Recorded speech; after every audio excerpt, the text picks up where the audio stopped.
Today, I want to talk about goth, the goth subculture.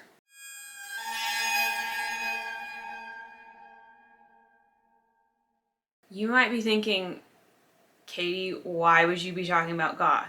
And that would be a fair question because goth isn't really something I talk about or express here in the online space. Instead, it's more of something that I'm affiliated with locally. So hold on to that, we'll come back to that. I recently had this epiphany about goth and I wanted to make a quick video and share it here. I'm sure it was like this for a lot of y'all. Goth, especially like growing up in late 90s, early 2000s, goth was really a misused term. It was mostly used as just a blanket term for all alt kids. So if you were like alt in any way, people just called you like that goth kid. And I think that's what kind of got me interested in like what is goth, but it also kind of perpetuated the misuse of the term, you know? And I think probably a lot of us self-identified with that term without fully understanding what it was. But just to be clear, I know what goth is now. I fully know, but I think being labeled as such as a teenager kind of brought goth to my attention and kind of like placed me near it. So it's quite possible you have seen the discourse online. It is an ongoing conversation or perhaps an ongoing fight. What is goth? What isn't goth? What makes you goth? What doesn't make you goth? Constantly. A lot of policing, a lot of gatekeeping is the term that you hear a lot. Now, I do want to say that I think there is some value in that. People need to know what goth is and where goth came from. While I do think that almost every sort of movement becomes hybridized as the decades go on, I think people do need to know the roots and the true original definition. I think a lot of people, especially in this like online driven culture, people lack context. They don't have context.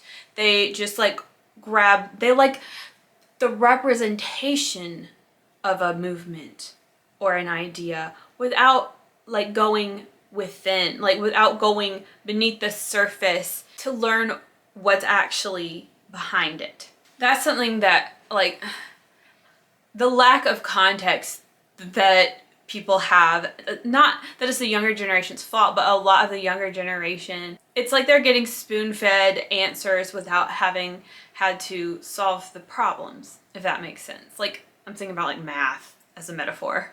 So we see this division between like subculture and aesthetic. And yes, some people are just pursuing an aesthetic, but I like to live life to the fullest. I'm more of a subculture supporter. So all that being said, yes, I fully understand and fully obviously agree that goth is a music-based subculture and goth is a genre of music. While I don't like advertise myself as goth and I'm not like, I'm primarily a metalhead, obviously, but I do participate in our local goth night here. And going back to this like online debate, the great gatekeep, the part where I'm starting to feel friction is specifically when it comes to the musical genres. So some people subscribe to the idea of the goth umbrella.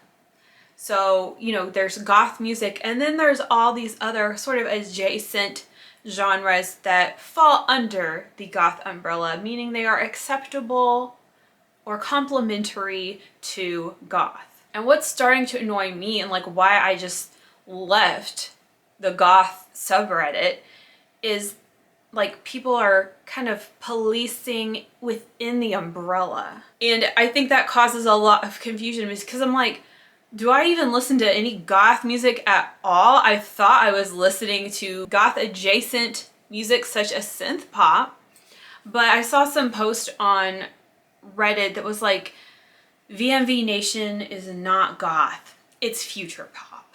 And I'm like, okay, fair, but if you go to a goth club or a goth night, they're probably gonna be playing VNV Nation at some point. Yeah?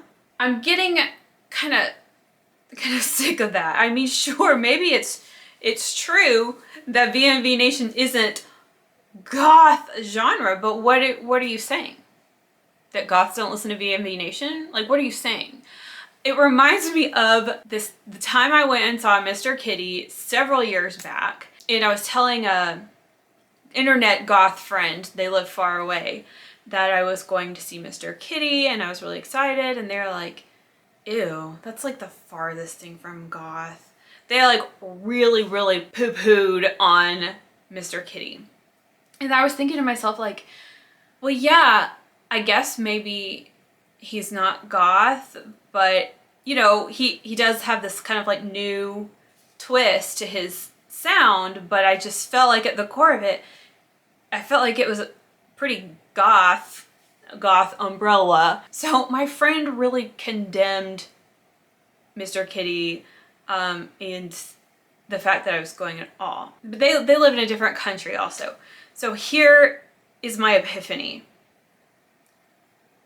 That friend that said this is so not goth, they weren't there. You weren't there. If you had been there, you would have seen every single person in attendance was a goth. What does that say? What does that tell me? That perhaps we need to be looking at goth in a local context and not an internet context. Recently, when I saw Solar Fake in Birmingham, Alabama, they were touring with this other band called Matte Black from California, and they said this was our first time here, and they were like so curious to see what the Alabama goth scene was going to be like. And I was like, yeah, this is it. But that was another key word here. What is the goth scene like? He expected that it was the goths that were going to come to this synth pop concert. You get what I'm saying? So yeah, maybe we do need to start looking at goth in a regional context again. What is being played at your local goth night? What are the goths you know listening to? Look at your actual true landscape, not what a bunch of anonymous people on the internet are saying. Perhaps we cannot use the World Wide Web as a guide for what goth culture is all about. How did goth start? It was a subculture, local. It was about people being face to face, doing things together in their clubs. How can you say what is or isn't goth or under the goth umbrella without local context? So like for me, like I've said a million times already, I mostly listen to synth pop more so than like traditional goth music. I really like Blues and Gale, Wolfsheim, Solar Fake, Mesh, Grendel, Chrome, stuff like that. So one might say, I don't listen to goth music. I still think it's under the goth umbrella. But you know what? It doesn't matter. It doesn't matter. Because what do they play when I go to my goth night? They play a lot of my stuff.